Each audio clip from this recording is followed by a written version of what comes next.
ახალი რეგულაციები მიკროავტობუსის მძღოლებისათვის შესაძლოა გადავადდეს. კანონის მიხედვით 1 ივნისიდან ძალაში უნდა შევიდეს რეგულაცია, რომლის მიხედვითაც თბილისიდან, ქუთაისიდან, ბათუმიდან, ზუგდიდიდან, თელავიდან, ასევე 150 კილომეტრზე მეტი მანძილით დაშორებული პუნქტებიდან მგზავრების გადაყვანა ავტობუსით უნდა იყოს ნებადართული. თუმცა ექსპერტების განმარტებით შესაბამისი ტრანსპორტი ქვეყანაში არ არსებობს, რამაც რეგულაციის ამოქმედება შესაძლოა ხელი შეუშალოს.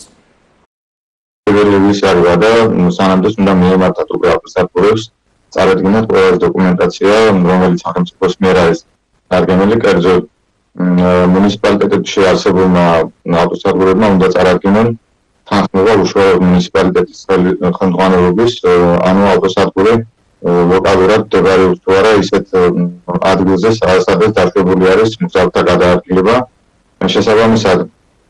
ასევე უნდა წარმოადგინონ სამხარაულის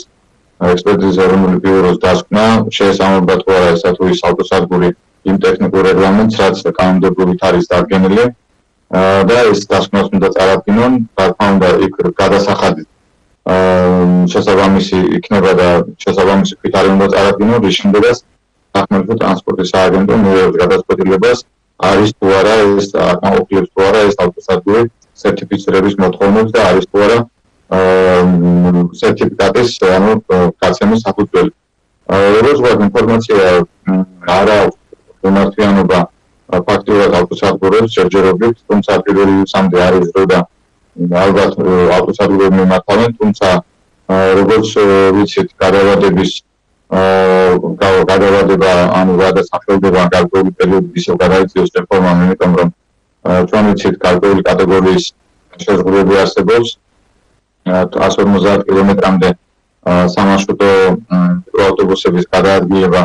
150 კილომეტრის სიგრძის გულება შესაბამისად ავტობუსებით უნდა მოხერხდეს და ეს ავტობუსები უნდა იყოს 2 წელიწადზე უფრო ახალი, რაც რეალურად ქვეყანაში ამდენი ავტობუსი ჩვენ არ გვყავს, ანუ ვიცით რომ პირველი გადამყვანი სახმელეთო ტრანსპორტი არის და ავტობუსები და მიკროავტობუსები არიან, შესაბამისად შესაძლებელია ბიზნეს მიეცეს ვადა შეიძინონ ეს ავტობუსები მოაწყონ თავიანთი ავტოსადგურები და შემდგომ შევიდეს უკვე ავტოსადგურები ფუნქციონირებაში.